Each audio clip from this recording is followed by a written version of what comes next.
墨子，墨子，你相信命运吗？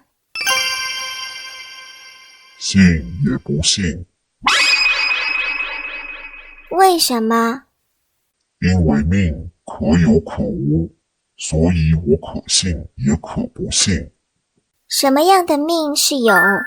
生死之间活着的状态，这样的命是有的，所以我信。那什么样的命是无？不能改变的命是无，这样的命我不信。为什么？人的生命中的确有注定的东西，这些注定的东西叫做报应。报应是业力的显化，就好比你前世的业报印在了人道，所以你这一次身在人道，而你在前世今生累积的业力，无论善恶或者不善不恶，一旦瓜熟蒂落，就会在这一次生死之间显化，善果、恶果，或者不善不恶果，这些都是命中注定的。你都说报应都是注定的，那为什么不信命运不能改变呢？报应的发生虽然不能改变，但报应发生后的影响和结果是可以改变的。一旦改变了影响和结果，就可以反果为因，改变业力本身。一旦改变了业力本身，未来的报应也会随之改变。既然未来可以改变，命又怎么可能是固定的呢？啊，我明白了，你说的业力是一个人有生以来截至今生今时当下所有的业力，业力的整体，而你说的命是今生今时当下的开始和未来所有的命啊。对，过去式已经固定，过去的业力已经存在，当然不可能改变过去，但今生今时当下的这一刻开始，你可以反果为因，反过来影响整体业力的话，当然就可以改变今生的命运和未来的命运。毕竟你的命也不可能只有当下的这一世而已。可是报应发生后的影响和结果，这个要怎样改才会往好的因果方向去呢？这很简单，之前已经教过你，顺天者昌啊，顺天意而为就可以了。可顺天意也是大道理啊，要落实到一个个具体的事情上，我会担心自己的每个选择是否真的在顺天行事。比如说山中有一猛虎，重伤在地，奄奄一息，我看到了它，救还是不救？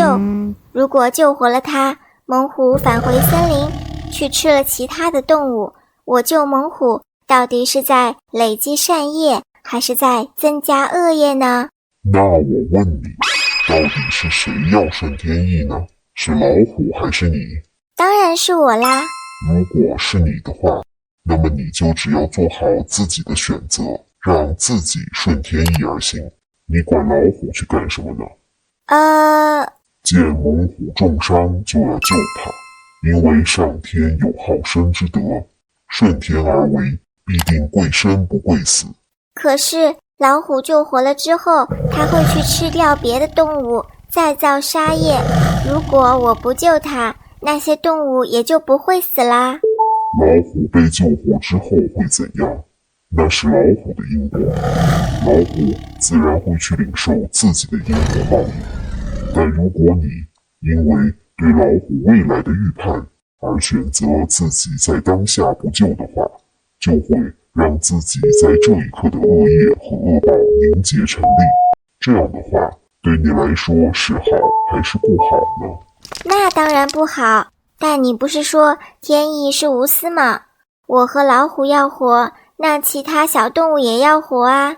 我只顾着老虎的命和自己的善业，却不管其他小动物的死活，那不就是自私而不是无私了吗？所有的顺天意而为都有两个前提，第一是指向此刻当下你遇到的实际情况，第二是指向此刻当下你的选择和行为。因为这些此刻当下实际出现的结果才会形成你的业力。你想要管其他小动物未来的死活，固然是好心，但这些并不是当下实际发生的情况，也不一定是你之后会遇到的情况。如果你未来都遇不到这些事情，那这样的假设就不是你的业力显化，当然也就轮不到你来操心了。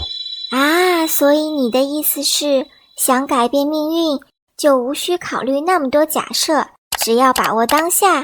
对，想改好自己的命运，没有任何一刻是纸上谈兵，都是每一次心动瞬间实实在在的选择和行为。那这样岂不是很累？这一生岂不是需要时刻注意，不能行差踏错？当然累了，难道你以为把命改好是一件很容易的事吗？没有时时刻刻的修身修行，哪来的善因善果？就好比君子之道，贫则见廉，富则见义，生则见爱，死则见哀，这些都要发自真心，一生践行。能这样做一辈子的才叫圣人。这几千年来，你看出过几个圣人？当然是因为圣道难行了。圣道？难道想改好自己的命运，就是在朝着圣道的方向去吗？对，能把命运改好的人，最终都会往一条大道上去，殊途同归。原来如此，那我明白了，难怪那么多人愿意相信宿命说。原来在宿命论里，躺平和麻痹自己实在是太舒服了。